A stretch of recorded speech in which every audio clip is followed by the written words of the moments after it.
حضرت بلال حبشی رضی اللہ تعالیٰ عنہ کی کہانی۔ دوستو، حضرت بلال حبشی رضی اللہ تعالیٰ عنہ کا تعلق حبشہ یعنی کہ ایتھوپیا سے تھا۔ آپ ایک غلام تھے اور مکہ کے ایک بڑے سردار امیہ بن خلف کے پاس رہتے تھے۔ اس وقت عرب میں غلاموں کے ساتھ بہت ظلم کیا جاتا تھا۔ جب نبی اکرم صلی اللہ علیہ وآلہ وسلم مکہ میں اسلام کی دعوت شروع کی تو حضرت بلال رضی اللہ تعالیٰ عنہ نے سب سے پہلے ایمان قبول کیا۔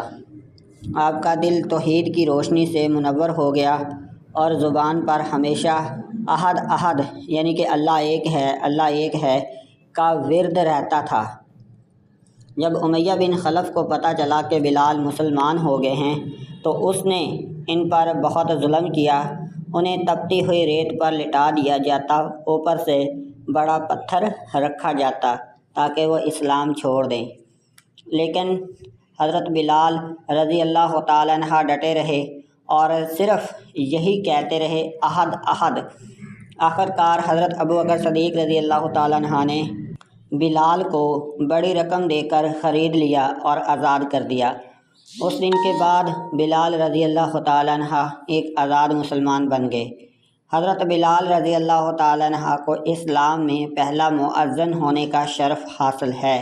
جب اذان دینے کا حکم آیا تو نبی اکرم صلی اللہ علیہ وآلہ وسلم نے بلال کو منتخب فرمایا۔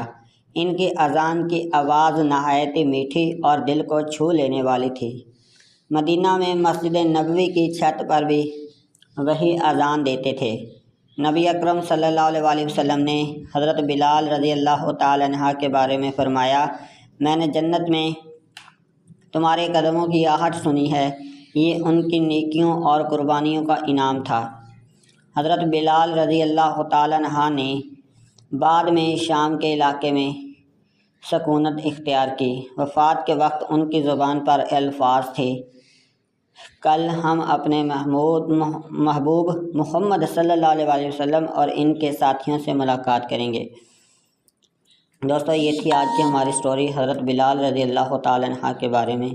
مزید اسلامک سٹوری سننے کے لیے ہمارا چینل سبسکرائب کریں اور بیل نوٹیفیکیشن کو آن رکھا کریں تاکہ نئی آنے والی ویڈیو آپ تک پہنچ سکے۔ تھینک یو، اللہ حافظ۔